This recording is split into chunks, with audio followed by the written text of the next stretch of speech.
Hello students, इस video में हम पढ़ेंगे अपनी चौथी कॉलिगेटिव प्रॉपर्टी यानी चौथा अणुसंख्या गुणधर्म जिसे कहते हैं पराशरण दाब। पराशरण दाब के बारे में जानने से पहले आपको ये पता होना चाहिए कि पराशरण क्या होता है या जिसे हम कहते हैं ऑस्मोसिस। ऑस्मोसिस या पराशरण क्या होता है?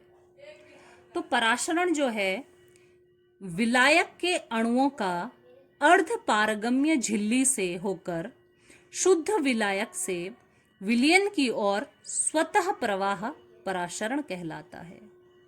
पराशरण वह प्रक्रम होता है जिसमें विलायक के अणु अर्ध पारगम्य झिल्ली से होकर शुद्ध विलायक से विलयन की ओर प्रवाहित हो जाते हैं, या हम कहेंगे कि निम्न सांद्रता से उच्च सांद्रता की ओर प्रवाहित हो जाते हैं।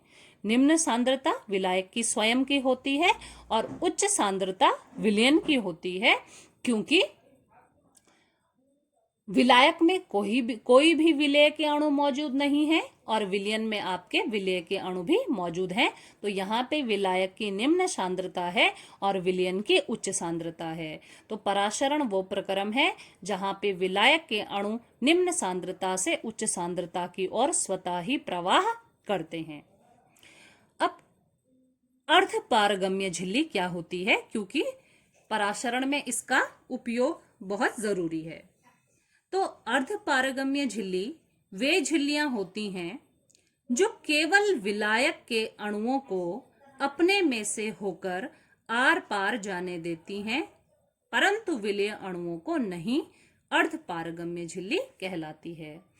अर्ध पारगम्य झिल्ली जिसे सेमी परमिएबल मेम्ब्रेन भी कहते हैं और शॉर्ट में SPM भी हम इसको लिखते हैं, ये वो झिल्ली होती है जो सिर्फ और सिर्फ विलायक के अणुओं को आर पार जाने देती है, विलेय के अणुओं को नहीं। इसके कुछ उदाहरण मैंने लिखे हैं: parchment paper, cellophane, copper ferrocyanide, और इसके अलावा एनिमल और प्लांट शेल्स जो होते हैं वो भी अर्ध पारगम्य झिल्ली की तरह ही व्यवहार करते हैं। अब अर्ध पारगम्य झिल्ली को जानने के बाद हम बढ़ते हैं पराशरण दाब की ओर, जिसको हम कहते हैं ऑस्मोटिक प्रेशर। ऑस्मोटिक प्रेशर के बारे में आप देखिए क्या है ऑस्मोटिक प्रेशर।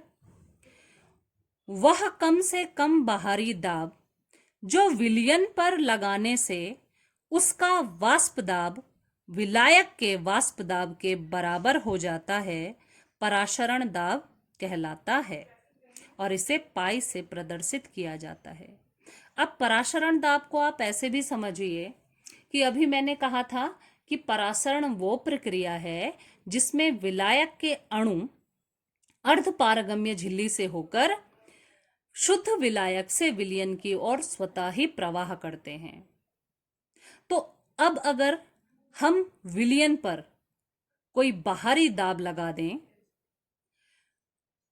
वो भी विलायक के अणुओं को विलयन में आने से रोकने के लिए, मैं कहूंगी कि अगर हम विलयन पर कोई बाहरी दाब लगा दें जो क्या काम करे, जो विलायक के अणुओं को शुद्ध विलायक से विलयन में आने से रोके, वही आपका क्या कहलाएगा?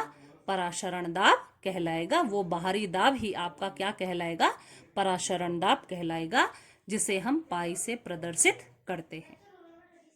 अब पराशरण दाब को जानने के लिए एक विधि है बर्कले हर्टले विधि, यानी पराशरण दाब हम कैसे कैलकुलेट करेंगे इसके लिए एक विधि है बर्कले हर्टले विधि, और ये पूछी भी जाती है। तो ये डायग्राम मैंने यहाँ पे बनाया है, आप इस डायग्राम को देखिए। इसमें आप देखेंगे कि एक बाहर एक पात्र है और इस पात्र के अंदर एक दूसरा पात्र भरा गया है। ये जो अंदर वाला पात्र है इसमें ये सरंध्र है और यहाँ पे ये जो आप ट्यूब देख रहे होंगे जिसमें मैंने अंदर डॉट डॉट डॉट लगा रखा है दोनों तरफ, ये आपका जो है अर्ध पारगम्य झिल्ली है जो कि कॉपर फेरोसाइनाइड की बनी हुई है। अब अंदर का जो ये कंटेनर है, अंदर वाला जो ये पार्ट है, इसमें तो रखा गया है शुद्ध विलायक को, और बाहर वाला जो ये पार्ट है इसमें रखा गया है आपके विलयन को। ये अंदर के पात्र में, ये जो आप देख रहे हैं यहाँ पे फनल यहाँ जुड़ी हुई है, यहां से शुद्ध विलायक को डाल रखा है यार।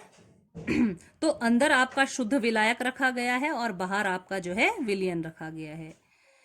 ये एक ट्यूब आप इधर देख रहे हैं, ये एक कैपिलरी ट्यूब है, और ये कैपिलरी ट्यूब आपको बताएगी कि यहाँ पे अभी विलायक का स्तर कितना है, यानी शुद्ध विलायक कितने मात्रा में मौजूद है। ये आपको इसकी रीडिंग से यहाँ पे जितना भी होगा आपको पता चल जाएगा कि ये ट्यूब आपको बता देगी कि शुद्ध विलायक जो है कहाँ तक मौजूद है। अब इधर आप देख रहे हैं ये विलयन, विलयन पे यहाँ पे एक पिस्टन लगा हुआ है विलयन के ऊपर, और यहीं पे इधर एक दाब मापी भी जोड़ा गया है, ताकि जब हम पिस्टन को दबाकर प्रेशर लगाएंगे तो जितना भी प्रेशर लगेगा वो जो है इसमें कैलकुलेट हो जाएगा, दाब मापी उसको कैलकुलेट कर लेगा। अब देखिए होता क्या है कि ये जो पात्र है यहाँ पे अर्ध पारगम्य झिल्ली है, और विलायक के जो अणु हैं इस अर्ध पारगम्य झिल्ली से होकर विलयन की ओर प्रवाहित हो रहे हैं। और जैसे जैसे प्रवाहित होते हैं, ये जो कैपिलरी ट्यूब है इसमें जल का स्तर कम होने लगता है, यानी शुद्ध विलायक का स्तर जो है कम होने लगता है। अब इस पराशरण को रोकने के लिए, इस प्रक्रम को रोकने के लिए हम यहां से दाब लगाएंगे और दाब लगाते जाएंगे। एक कंडीशन ऐसी आएगी, पराशरण दाब लगाने पर एक कंडीशन ऐसी आएगी जब यहां से विलयन से शुद्ध विलायक के जो अणु हैं वो यहां से विलयन से विलायक की ओर मूव करना शुरू करेंगे। और कब वो मूव कर रहे हैं, यानी कब विलयन से विलायक के अणु दोबारा शुद्ध विलायक में आ रहे हैं, इस बात का पता हमें चल जाएगा क्योंकि कैपिलरी जो ये ट्यूब है इसमें जल का स्तर या शुद्ध विलायक का स्तर जो है बढ़ने लगेगा। तो हमें पता चल जाएगा कि अब जो दाब हमने लगाया है उसके कारण विलयन में से शुद्ध विलायक के अणु जो हैं वो शुद्ध विलायक की ओर मूव करना शुरू हो चुके हैं। और आप कितना दाब लगा रहे हैं ये आपके दाब मापी आपको बता देगा। तो ये सिंपल सी प्रोसेस है बर्कले हर्टले विधि, जिसमें पराशरण दाब को मापने की विधि बताई गई है। इसके बाद अभी मैंने आपसे कहा था कि पराशरण दाब जो है, पराशरण दाब को हम पाई से लिखते हैं। पराशरण दाब को हम पाई से लिखते हैं, तो पाई बराबर हम लिखते हैं CRT। C पाई तो पराशरण दाब है, C विलयन की सांद्रता होती है, R आपका गैस कांस्टेंट होता है और T आपका परमताप होता है। अब सांद्रता बराबर हम क्या लिख सकते हैं, N/V। N आपका होता है मोलों की संख्या और V आपका होता है आयतन, विलयन का आयतन। तो अगर हम C की जगह यानी सांद्रता की जगह N/V रख दें, N/V यानी विलेय के मोलों की संख्या और V मतलब विलयन का आयतन, तो हमारी इक्वेशन हो जाएगी पाई बराबर N/V/RT। अब पाई बराबर N/V/RT में आप देख रहे होंगे कि ये जो N है विलेय के मोलों की संख्या, इसको मैं आपको बहुत बार बता चुकी हूं कि N जो विलेय के मोलों की संख्या होती है, N बराबर हमेशा होता है W यानी भार और M यानी अणुभार। तो अगर ये विलेय के मोलों की संख्या है तो W यानी विलेय का भार और M यानी विलेय का अणुभार। तो अब आप N की जगह ये पाई बराबर N/V/RT में N की वैल्यू आप रख दीजिए। ये पाई बराबर N/V/RT में आप N की वैल्यू रखेंगे W/M यानी भार बटे अणुभार बटे V गुणा गए RT। तो इसको रीअरेंज अगर आप करेंगे V ऊपर आ जाएगा, तो पाई बराबर हो जाएगा W into R into T upon M into V. और अभी अभी मैंने कहा था आपसे कि यहाँ पे आर जो है वो एक गैस कांस्टेंट है जिसकी वैल्यू कितनी होती है 0.0821 लीटर एटमॉस्फेयर। अब नेक्स्ट आते हैं आपके विसरण और परासरण पर। तो विसरण और परासरण जो है ये विधि, ये इनमें डिफरेंस पूछा जाता है 2 मार्क्स में। आप लोग इसको देखिए, विसरण और परासरण क्या होता है।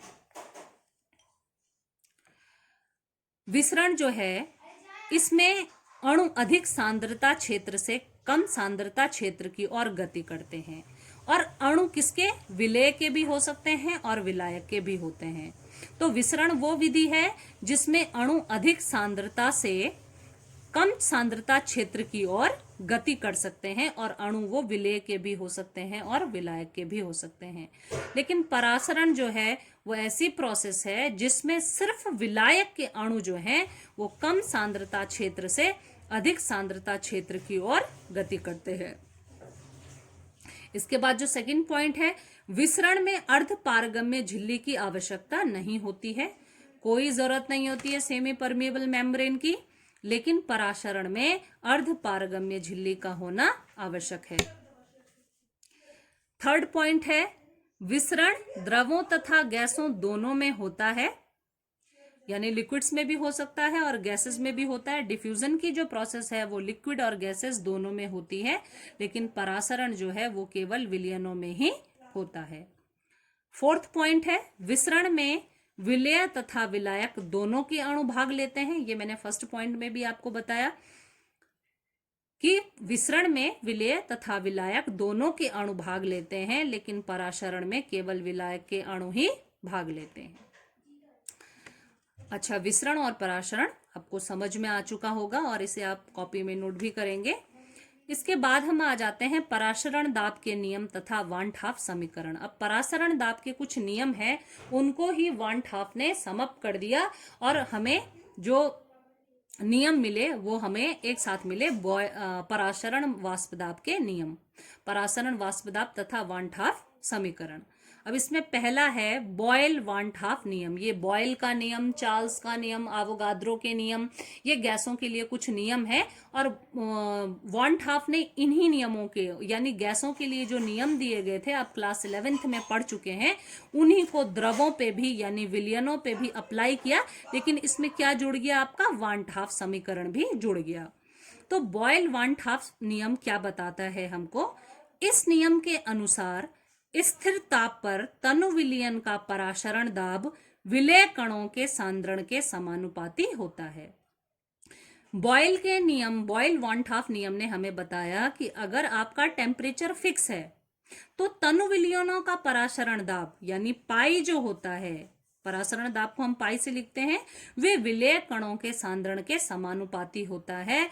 तो मैथमेटिकली जैसे पाई, परासरण दाब को हम पाई से लिखते हैं तो सांद्रता को हम सी से लिखते हैं। तो हम मैथमेटिकली इसको लिखेंगे कि पाई समानुपाती सी, और सांद्रण सी, जो सी से हम सांद्रता लिखते हैं, और सी बराबर, अभी पहले भी हमने पढ़ा, सी बराबर यानी सांद्रता बराबर हमारा होता है N अपॉन V, जहां N आपका विलेय के मोलों की संख्या होता है और V आपका विलयन का आयतन होता है।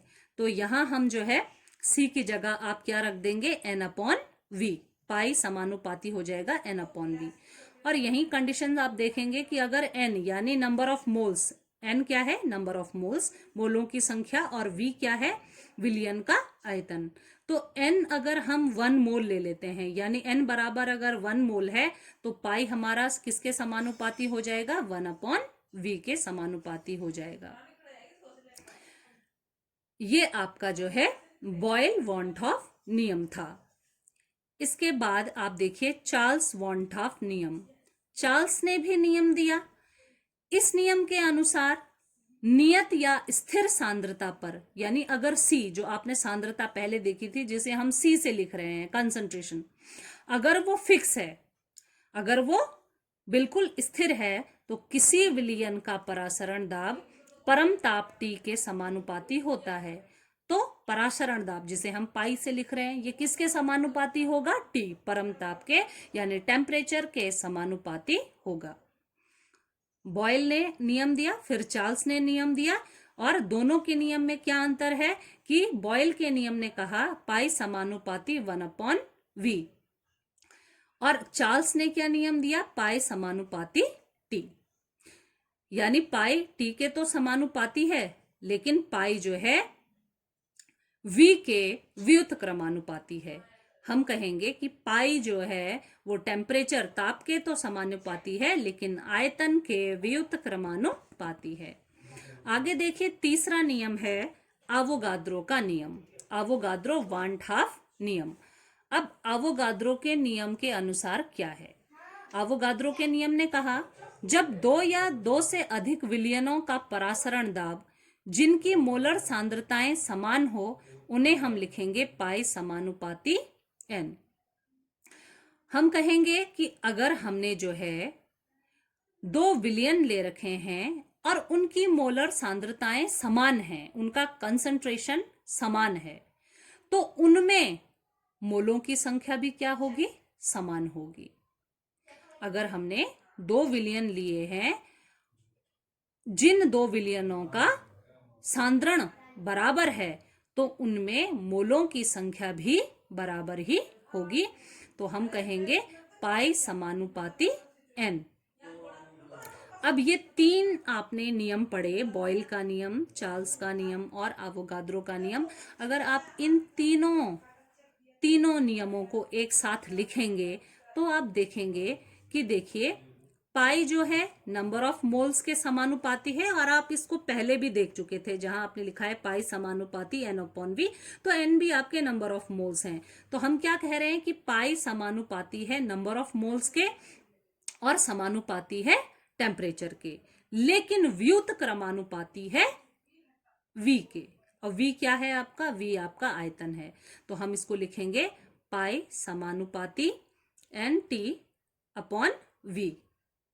या अगर आप v को जो है इधर लेफ्ट हैंड साइड की तरफ ले जाएंगे तो ये यहाँ अगर डिवाइड में है तो इधर मल्टीप्लाई में हो जाएगी, पाई इंटू v बराबर n into r into t।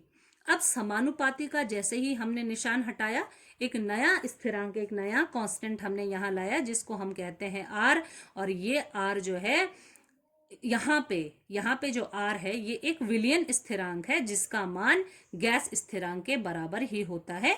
ये पहले भी आप पढ़ चुके हैं।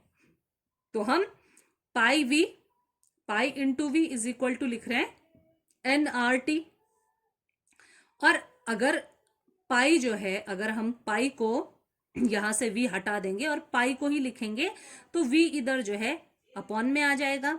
पाई इज इक्वल टू कितना हो जाएगा? n/v RT, और n आपको मालूम है n/v जो है इसको लिखते हैं हम c, यानी ये होती है सांद्रता। तो पाई इज इक्वल टू हो जाएगा CRT।